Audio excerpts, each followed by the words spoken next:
Hello friends, welcome back to TestTechJunction. In this video, we are going to see how software gets made and what is the standard process we follow to develop a software. So let's get started. Basically, every software industry follows the SDLC process to develop the software. So let's see what is the SDLC. SDLC is a generic process for developing any software, or we can say it is a systematic approach to develop a software as per the client's requirement.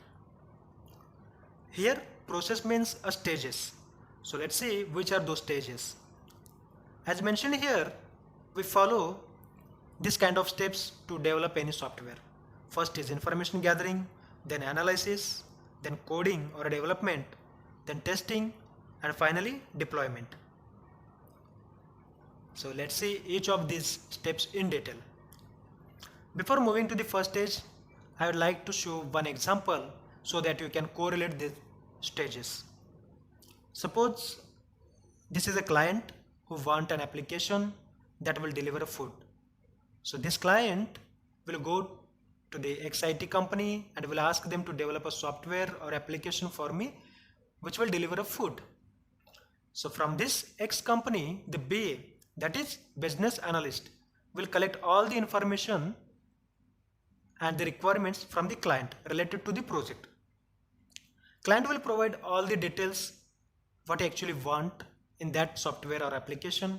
So BA collect all the high level information and create one document which is called BRS document, that is business requirement specification document.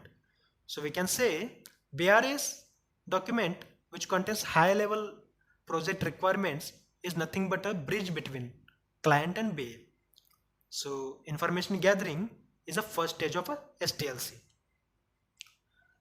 Now whatever information is collected, the business analyst and the team start analyzing it. So that's the second stage, analysis. As we know, we have all the high level requirements. So BA break down those requirements, start brainstorming with the team and convert high level requirement into the low level requirements. That means now BA has all the details about each and every feature of a software or application. Previously we have high level requirements which was mentioned in BRS document. Now after analysis, we break down these high level requirements and convert BRS to SRA document. So SRS is nothing but a software requirement specification document which has all the detailed information about the feature and requirements. Now based on this SRS document, the UI UX developer start designing the software. So we get the visual understanding how the software will look like and their user interface. So as mentioned here, design is an outline how the system will function, how different components will interact with each other, and how data will flow within the system. That all the interface gets developed. Here we have two types. One is a high level design and other is a low level design. High level design contains the design of working of a main module, and low level design contains the static logic of every sub module. For example, if you have a login page of application, then its UI, its outline are the high level design, and in that login page the username field, password field, login button and their logic, these are comes under the low level design. So this is the third stage, that is design. So first we make a design and after that we start developing the software according to that design. So after the design, we have the fourth stage, that is coding and development. With the help of design, the developers start coding and develop each module of the software. Basically, we have two types of the developers. Front-end developer who is responsible for developing UI functionality and functional flow, and the back-end developer who is responsible for data management, flow and data security. So the developers start developing a feature or a module with the help of design they have. So this is the fourth stage where developer develops a software. Now the developed software we need to test to make sure it's bug free. So for that we have the fifth stage, that is testing. So the actual testing start only after the particular feature or module development. To make sure it's bug free, we check the quality of the software. So in this phase we check the functional behavior, performance, UI behavior, build or application quality. So basically three types of testing we follow. First is white box testing, which is generally performed by developers who know the internal structure of a software, that is coding. And in this type of testing only the positive scenario gets applied. Okay. The second is a black box testing, where the coding knowledge is not required for testing and testers are responsible for this. And here both positive and negative scenario gets applied.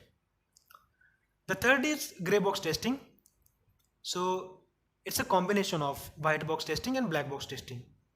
The gray box tester have the partial coding knowledge and they are aware about the logic behind the feature of a software.